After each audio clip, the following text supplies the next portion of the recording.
तो class 12th की physics में आज हम सब लोग अल्टरनेटिंग करंट के लेक्चर नंबर 7 में प्रतिबाधा प्रवेश्यता तथा सीआर परिपथ के बारे में पढ़ने वाले हैं। तो आप सभी बच्चों का हमारे अपनी प्यारे से यूट्यूब चैनल पर स्वागत है।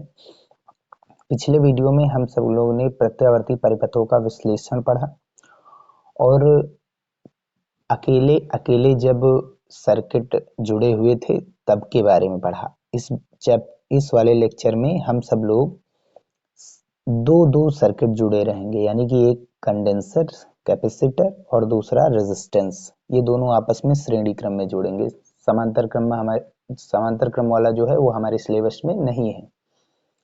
तो प्रतिबाधा प्रत्यावर्ती धारा के मार्ग में आई कुल रुकावट को प्रतिबाधा कहते हैं। ठीक है, तो टोटल कितनी रुकावट आई है, जैसे यहाँ पर आर और सी के कारण कुल कितनी रुकावट आई है वो होती है प्रतिबाधा। इसका प्रतीक होता है जेड, बराबर होता है विभवांतर बटे धारा। सेम वही चीज, धारा का अगर जो हम शिखर मान ले रहे हैं तो वोल्टेज का भी शिखर मान, अगर धारा की आरएमएस वैल्यू तो वोल्टेज की भी आरएमएस वैल्यू ही ली जाती है। ठीक है, जो विभवांतर वही धारा ली जाती है।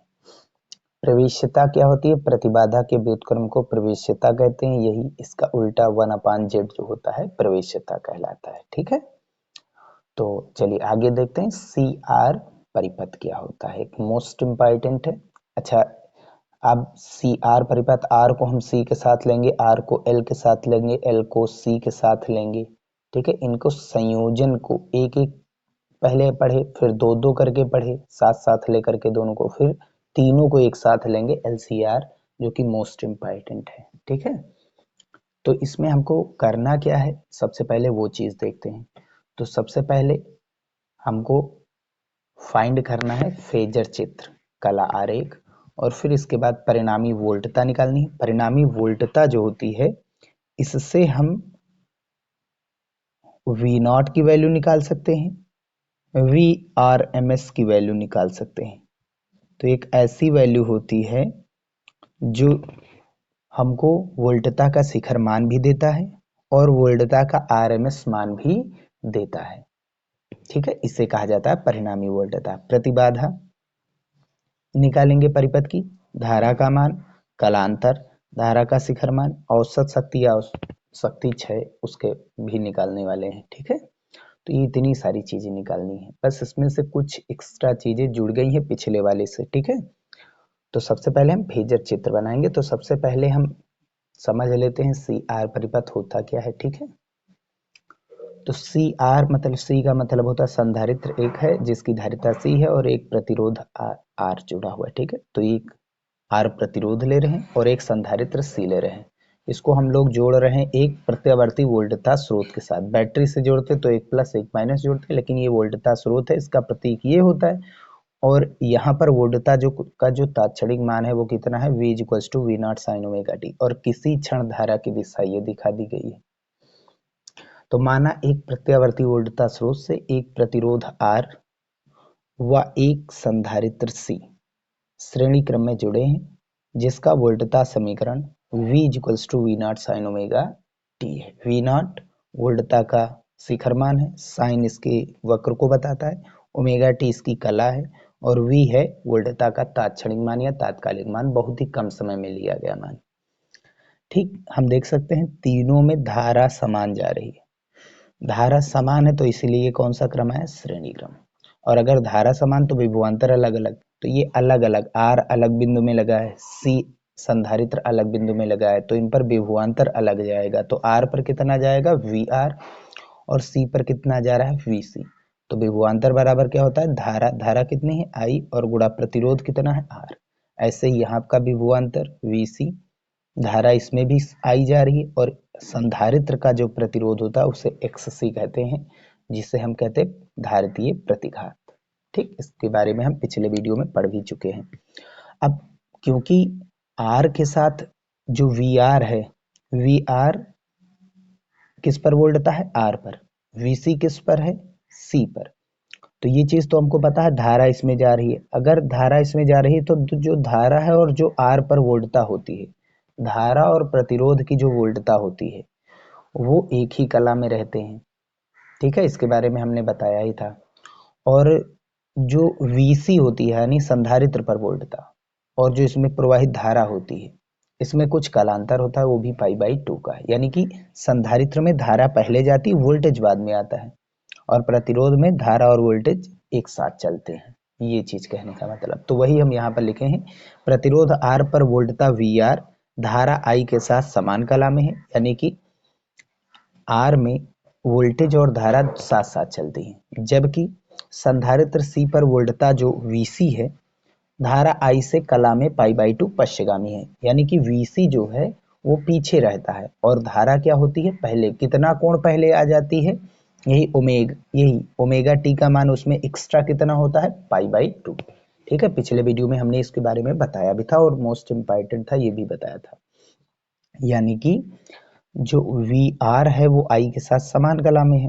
ठीक, VC पीछे है, I आगे है। संधारित्र में धारा पहले पहुंचती है और वोल्टता बाद में। कितना पीछे है VC? π/2। तो यहां से देख सकते हैं I और V साथ साथ है। ठीक है, I और V साथ साथ है, तो ये हमने I दे दिया और ये क्या दे दिया हमने V, और किसका V है ये R।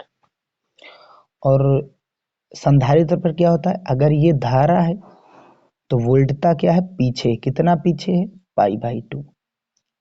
ठीक है, एंटी क्लॉकवाइज जाते हैं तभी कोण माइनस का आता है, तो वोल्टेज पीछे है। किसका है वोल्टेज, ये C का वोल्टेज। दोनों में कांस्टेंट क्या है C, तो C को हमने x अक्ष दे दिया। कला आरेख की ओर देखते हैं हम लोग, C को I को हमने क्या दे दिया x अक्ष। करंट हमने फिक्स कर दी, करंट के साथ जो VR है वो समान कला में है, यानी कि दोनों एक ही कोण पर आएंगे।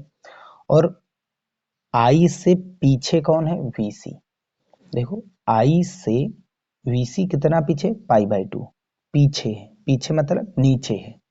ठीक है, तो I और V में VC में कितना अंतर है π/2 का। तो हम देख सकते हैं अगर I को हटा करके हम VR लेते हैं तो VR और VC जो है इन दोनों के बीच में भी कोण कितना बनने वाला है 90 डिग्री, यानी π/2। कितना π/2। तो ये दोनों एक सदिश हो गए, VR और VC एक सदिश है। ठीक है, वोल्टता में।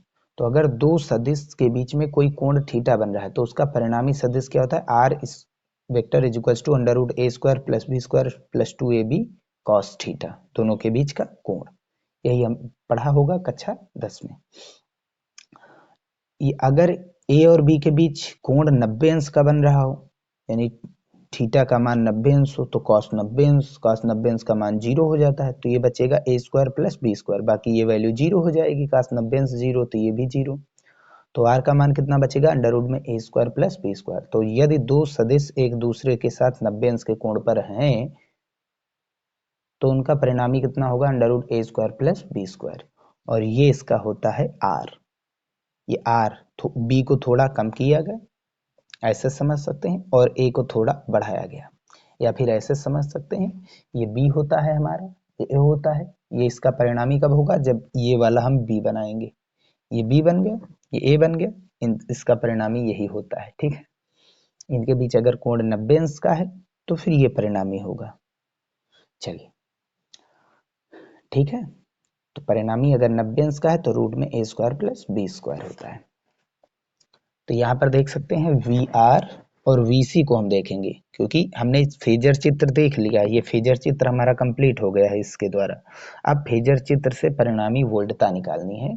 ठीक है, परिणामी वोल्टता निकालनी, क्योंकि वोल्टेज दो आ रहे हैं, तो नेट वोल्टेज जो होगा, तो VR को थोड़ा कम कर दिया गया और VC को थोड़ा बढ़ा दिया गया, तो ये बन गई परिणामी वोल्टता। ठीक है, तो यहाँ से हम क्या करेंगे, लंब डालेंगे, ऐसे ही समझ सकते हैं। ये VC है तो ये भी क्या होगा VC, ये हो गया ना, ये VR है तो ये भी क्या होगा VR। तो हम यहाँ से पाइथागोरस थ्योरम, ये 90 अंश का कोण है, पाइथागोरस थ्योरम लगाएंगे तो ये होगा 90 अंश के सामने वाली भुजा कर्ण। ठीक है, और ये अगर लंब दे देंगे तो ये क्या बन जाएगा आधार। तो क्या होता है सूत्र, कर्ण स्क्वायर बराबर लंब स्क्वायर प्लस आधार स्क्वायर। कर्ण कितना हमारा v का स्क्वायर, लंब कितना है VC का स्क्वायर, प्लस आधार कितना है वी आर, तो वी आर का स्क्वायर, स्क्वायर हटाएंगे तो रूट लग जाएगा, तो रूट का V R square plus V C square. Same वही चीज है, R is equals to root का A square plus B square, तो ए ये है बी ये है, यही चीज है। 90 डिग्री पर जब होंगे तो यही रूल लगेगा। ठीक, अब क्योंकि हमने यहाँ से देखना है, वो तो एकदम फिक्स वैल्यू हो गई, ये परिणामी वोल्टता का मान हो गया। वी आर बराबर हमने क्या पढ़ा है, आई इंटू आर, चित्र से हम देख सकते हैं वी आर जो होता है I R, V C I X C, ये वैल्यू हम यहाँ पर डाल रहे हैं। तो V R is equals to I R का whole square plus plus V C का होल स्क्वायर, मतलब वी सी बराबर आई एक्स सी का होल स्क्वायर, होल स्क्वायर खोलेंगे तो आई स्क्वायर आर स्क्वायर होगा, ये क्या होगा आई स्क्वायर एक्स सी स्क्वायर, दोनों में आई स्क्वायर कॉमन हो जाएगा, बचा क्या यहाँ से आर स्क्वायर प्लस प्लस यहाँ से एक्स सी स्क्वायर। अब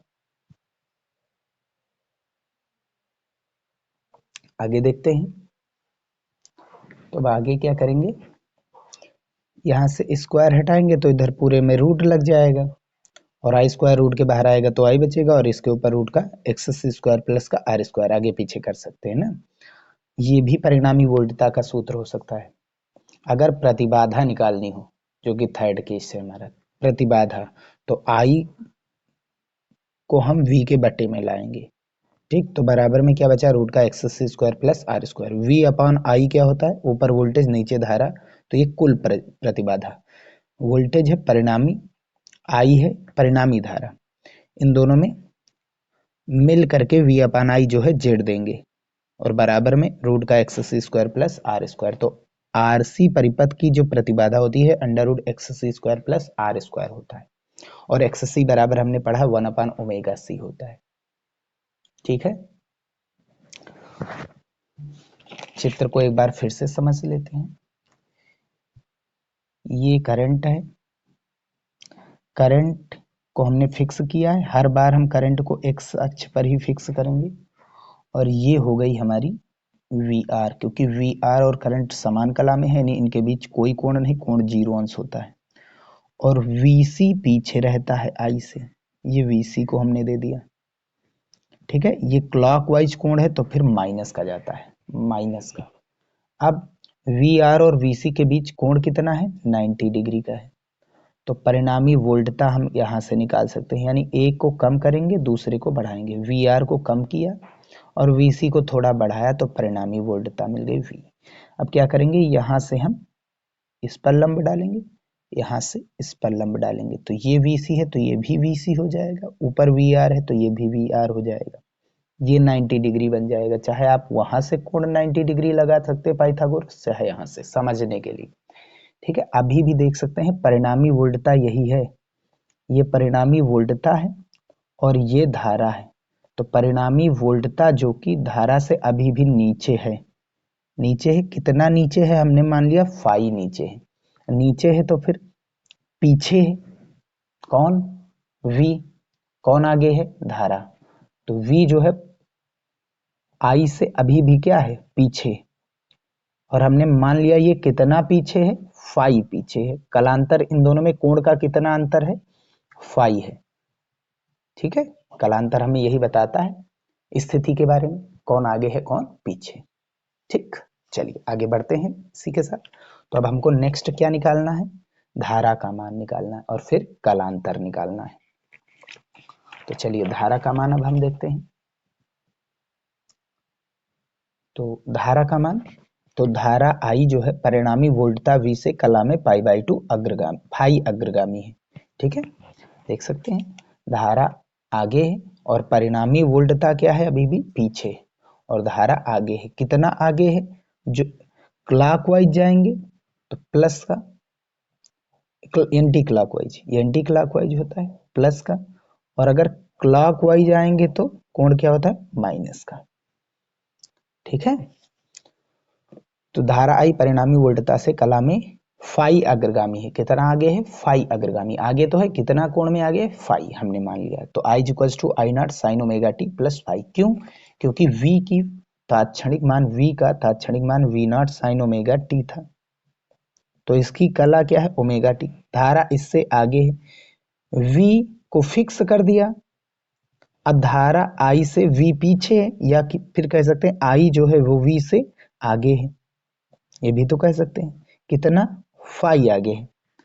तो कोण में कितना आगे? फाई। इसका कोण ओमेगा टी है, और I का फिर कितना हो जाएगा? Omega T plus phi. अब यही कलांतर हमको निकालना है।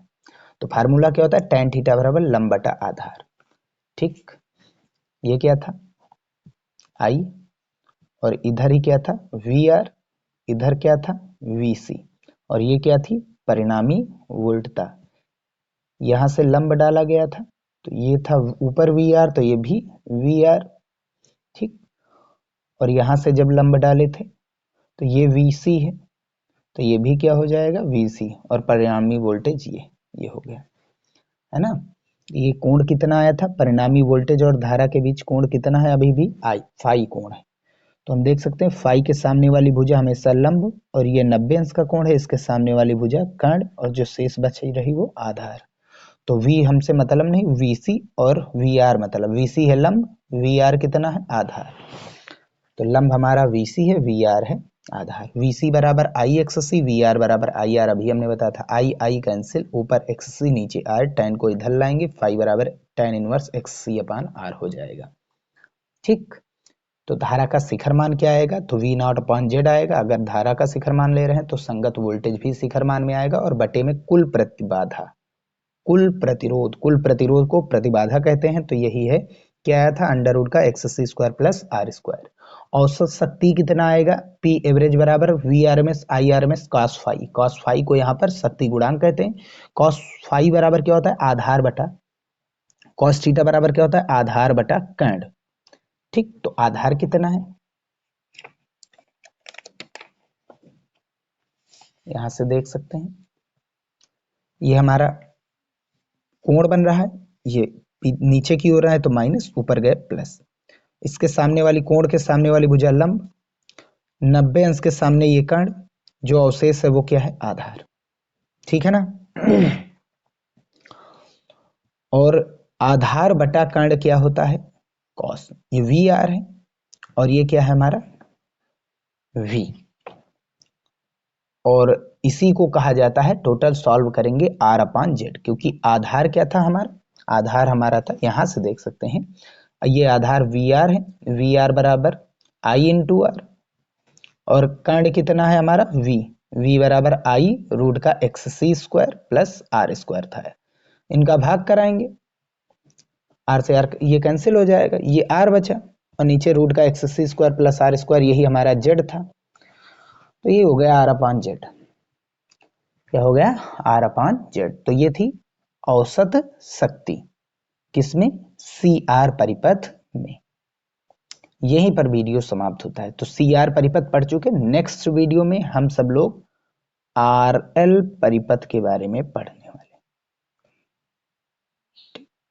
RL परिपथ और साथ ही साथ LC परिपथ भी पढ़ेंगे, मोस्ट इंपॉर्टेंट है ये। ठीक, तो ये नेक्स्ट वीडियो में आने वाला है, वेरी इंपॉर्टेंट है। इस बार तो सिलेबस से ये हट चुका है, अगली बार सिलेबस में जरूर जुड़ जाएगा। वीडियो समाप्त करते हैं। वीडियो पसंद आया हो तो उसे लाइक कीजिएगा।